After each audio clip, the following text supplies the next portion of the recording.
Claro.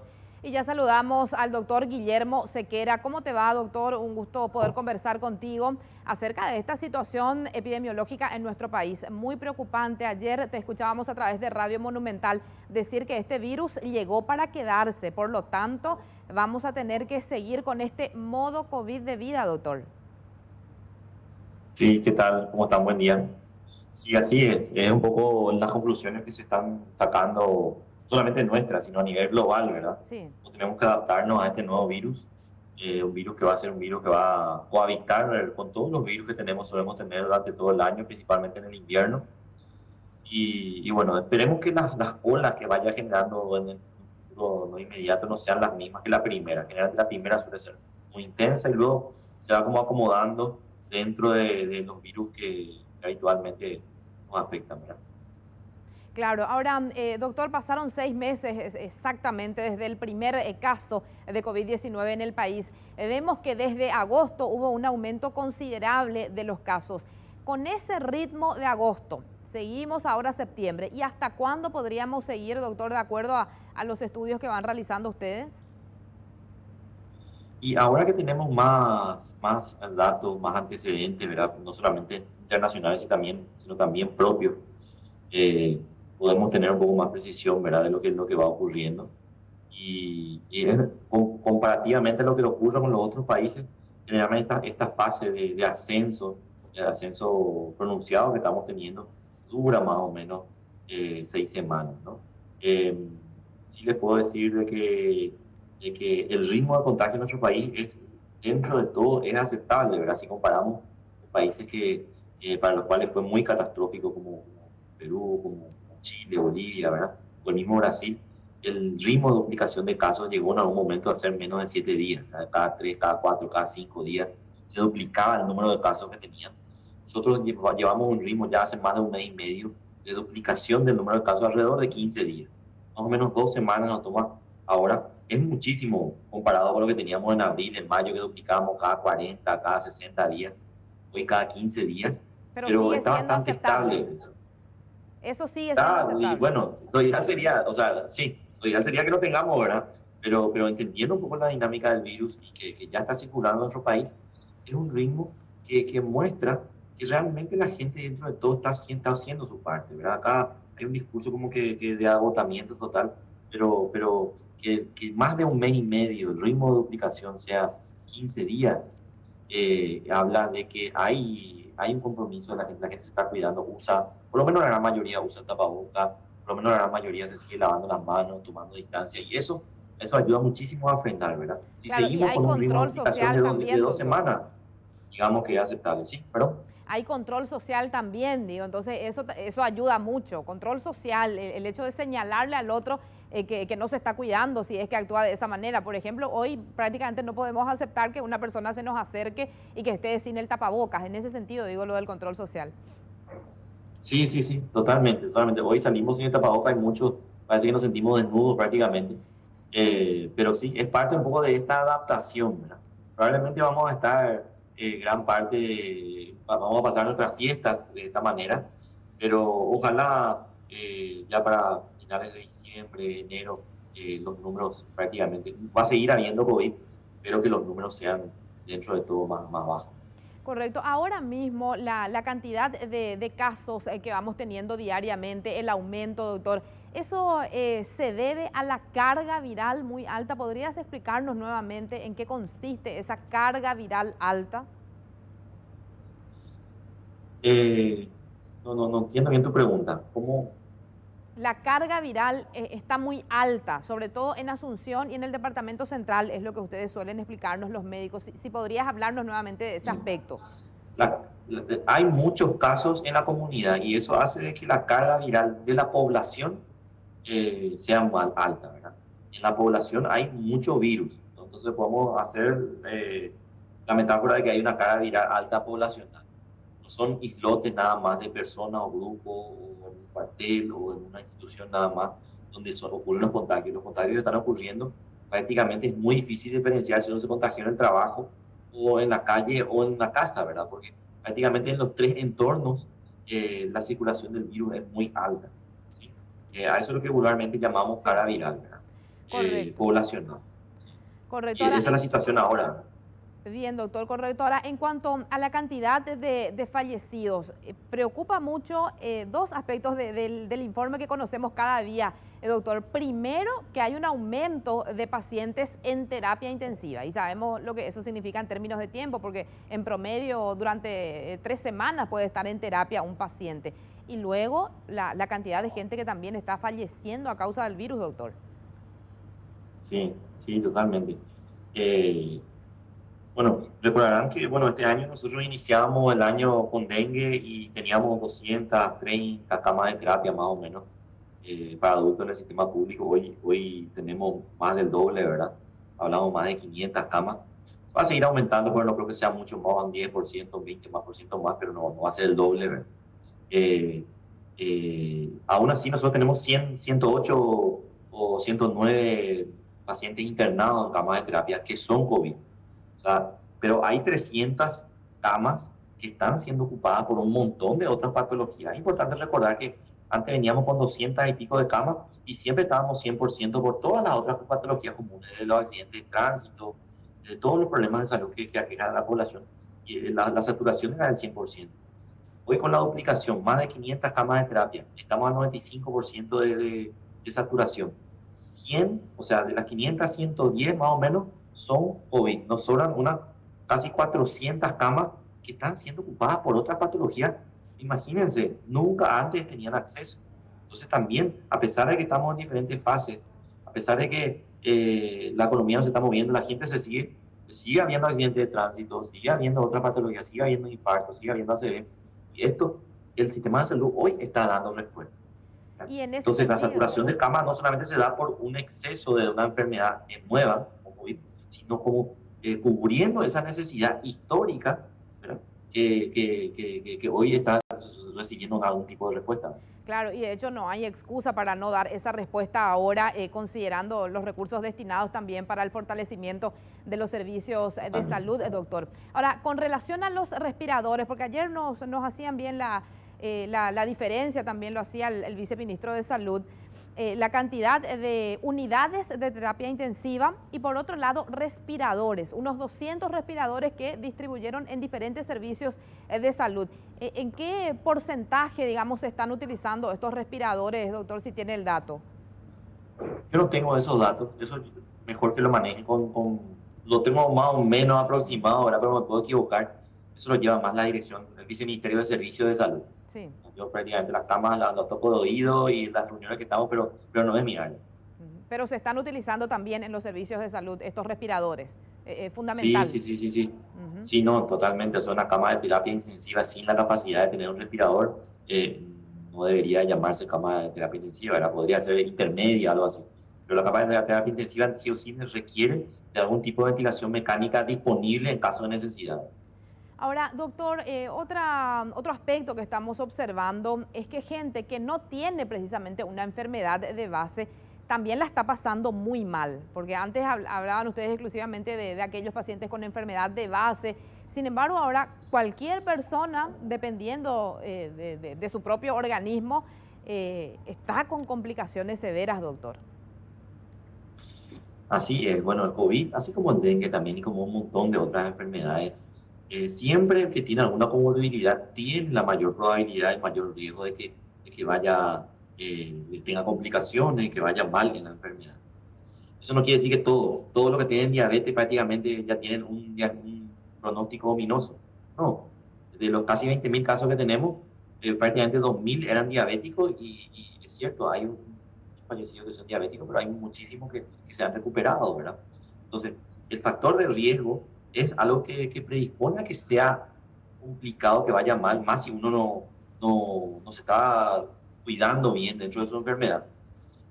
Pero también excepcionalmente, hay casos en personas sanas, ¿verdad? Proporcionalmente es menor, la incidencia es menor, es el 0,0 tanto por ciento, pero cuando tenemos muchísimos casos, ese 0,0 tanto por ciento, estamos hablando de 100, 200 personas. Correcto, doctor. Reiteramos el dato de que 6 semanas más podrían ser críticas. Sin embargo, vamos a tener que convivir con este virus. Definitivamente vino para quedarse. Y más aún pensando o viendo esa posibilidad de la vacuna que se presentaría recién para el segundo semestre, doctor. Así es. Importante aclarar que desde un principio, si nosotros prácticamente seguíamos el ritmo de lo que fue Brasil, de lo que fue Bolivia, lo que fue Perú, Chile, hoy mismo tendríamos prácticamente 3.000 o 4.000 personas fallecidas, ¿verdad? Eh, y eh, por todo lo que hicimos desde el gobierno y lo que hizo la gente, esto lo fuimos manejando, lo fuimos pateando un poco hacia adelante y lo fuimos disminuyendo, ¿verdad? El pronóstico que teníamos nosotros en marzo de lo que iba a ser abril y mayo era realmente catastrófico, ¿no? Miles de fallecidos, pero no solamente 3.000, 4.000, 3 veces más que eso. Hoy ese escenario prácticamente podemos decir catastrófico, podemos decir de que ya está lejano. Igual vamos a tener un escenario difícil, pero no va a ser eso que íbamos a tener en abril, en mayo que pudimos sobrellevar. Va a ser un escenario difícil. Imagínense, tenemos para nuestra población estamos 10 veces abajo en la cantidad de casos y en la cantidad de casos graves y de muerte que los países que ya superaron la ola. Entonces, esto va a seguir en aumento, pero ojalá no lleguemos a los números, proporcionalmente para nuestra población, digo, que como le fue a Brasil, como le fue a Perú, como le fue a Bolivia, a diferentes países vecinos. Ojalá nos mantengamos con este número de casos. Va a seguir aumentando, pero que no sea abismal el número de casos. Claro, y eso depende mucho de la gente. Por cierto, cuando hablábamos con el representante de la OPS en Paraguay, nos decía, si miramos lo que estuvo sucediendo en países europeos, tiene que generar preocupación los meses de verano que se están acercando, porque cuesta más contener, atajar a la gente, doctor. Entonces, ni siquiera Paraguay estamos saliendo, digamos, de esta ola de contagios y podríamos nuevamente tener un escenario complicado en meses de verano, doctor. ¿Qué pensás al respecto? Sí, totalmente. Como un mito, ¿verdad?, que se tenía de que el verano o nuestro calor paraguayo iba a hacer de que el virus no circule, ¿verdad? Nos damos cuenta de que en diferentes países del mundo, a pesar del verano, en los mismos Estados Unidos, Florida, Texas, ¿verdad?, en pleno verano, julio, verano de ellos, con grandes brotes. Igual, sí me animo a decir que no es lo mismo un brote de verano de COVID que un brote en invierno de COVID, porque en el invierno se suma la epidemia de COVID a otras patologías que son típicas del invierno. Entonces, desde el sistema de salud, que ya de precario, ¿verdad?, como es que hayamos duplicado el número de camas, la demanda de un montón de otras enfermedades mayores. Y si a eso le sumamos la demanda del COVID, es mucho más difícil. En cambio, en un periodo donde hay pocas consultas, donde hay, toco madera, yo creo que este año vamos a tener dengue, pero muy poco comparado con este año que se va. Entonces eso va a hacer de que el sistema sí pueda dedicarse exclusivamente al COVID si es que tenemos un brote y eso es positivo. Correcto, eso genera un alivio. Ahora, por otro lado, doctor, ¿qué implica la declaración de esta alerta epidemiológica considerando el aumento de casos de COVID en profesionales de blanco? ¿Qué implica?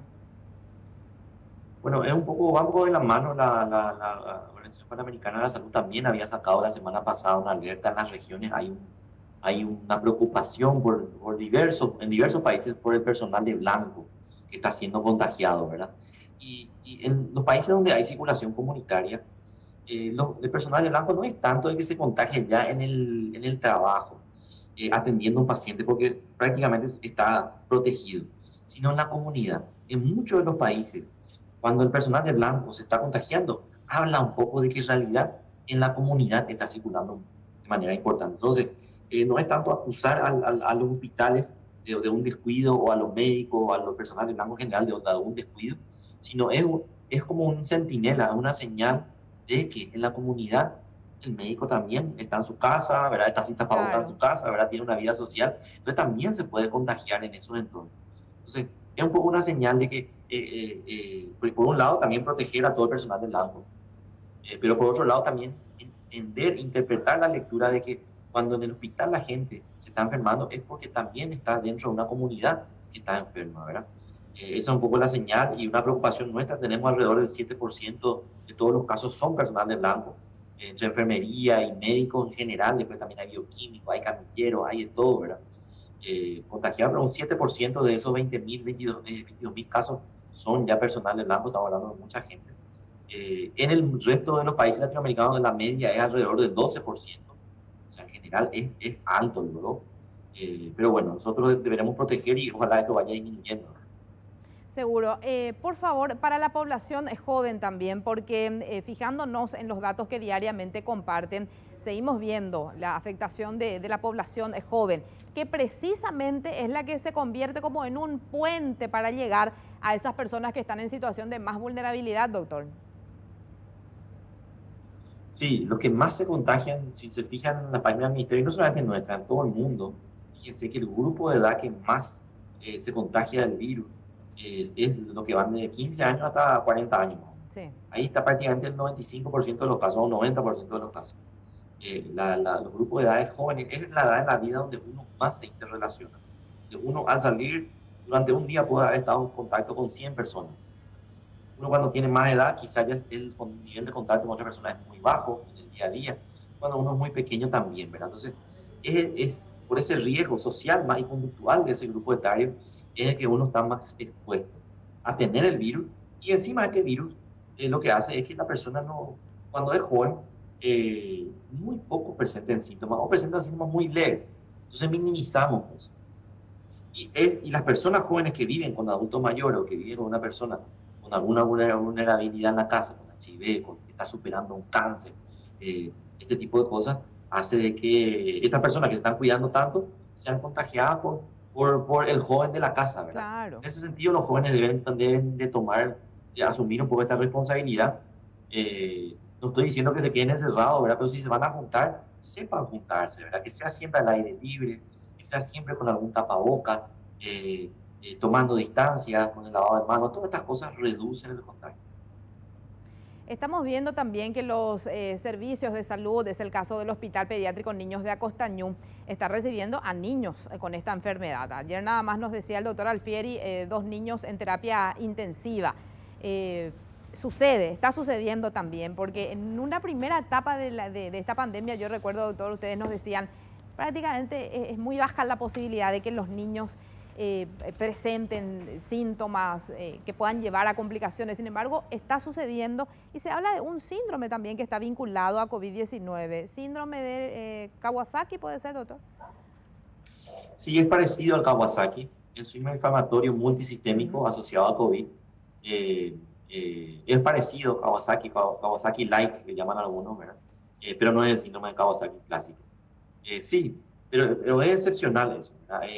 No quiero minimizar tampoco con lo que digo, ¿verdad? Pero cuando tenemos varios casos de niños, es porque quiere decir que muchos niños están contagiados, ¿verdad? Si estamos hablando de que esto ocurre en uno cada 100.000 o cada 10.000, ponerle, vamos a ver 2, 3 casos, ¿verdad? Porque estamos superando la barrera de los 20.000 casos.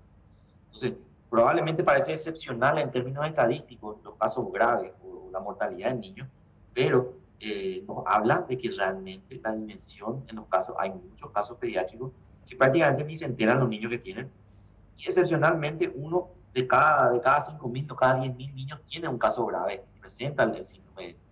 Y bueno, lo estamos contando, lo cual habla también, ¿verdad? Y nosotros de vigilancia manejamos eso. Lo que estamos viendo también es la punta del iceberg, ¿verdad? Son los que nosotros podemos testar, son los que nosotros podemos registrar. La epidemia tiene una dimensión seguramente mayor. Hay casos que no están consultando, hay casos que ni siquiera se enteran que tuvieron coronavirus, ¿verdad? Sí, el subregistro, doctor. El subregistro, ¿verdad? Que se da aquí hasta en los Estados Unidos, ¿verdad? Mucha gente, cuando la epidemia está muy desatada, prefiere no ir a consultar, se queda nomás en casa y solamente cuando presenta algún síntoma grave recién va a consultar y ahí recién nosotros le captamos, ¿verdad? Pero muchos se curan en el camino, ¿verdad? Nos pasa con dengue, nos pasa con un montón de otras enfermedades virales. En ese sentido, doctor, ¿qué es lo que señala la estadística? Por cada paciente con COVID-19, ¿cuántos más tendrían también la enfermedad? Sin embargo, no saben o por lo menos no se registra oficialmente por lo que estabas comentando, ni siquiera llega a un servicio de salud. Sí. Y depende mucho de la fase de la epidemia. Yo me animo a decir que cuando nosotros arrancamos, quizás no en marzo, porque en marzo hacíamos 50 test por día, ¿verdad? Era nuestra mayor capacidad, pero Sí. abril, mayo, hasta junio, podría decir que veíamos prácticamente el 70-80% del problema. Había un 20% que por ahí se nos escapaba, ¿verdad? Hoy, como la epidemia está, me animo a decir que estamos viendo por lo menos un cuarto de la película, ¿verdad? Inclusive en lugares como Alto Paraná, donde el número de casos. Prácticamente la gente no está consultando ahí, no vemos, hay un descenso en el número de consultas, pero aún así siguen llegando pacientes graves a la terapia y sigue falleciendo gente. Quiere decir que la epidemia probablemente tiene 10 veces más el tamaño de lo que nosotros tenemos registrado, ¿verdad? 10 veces más entonces, en términos de números, porque Como te digo, siempre hablamos de los números depende, para depende. dimensionar, doctor.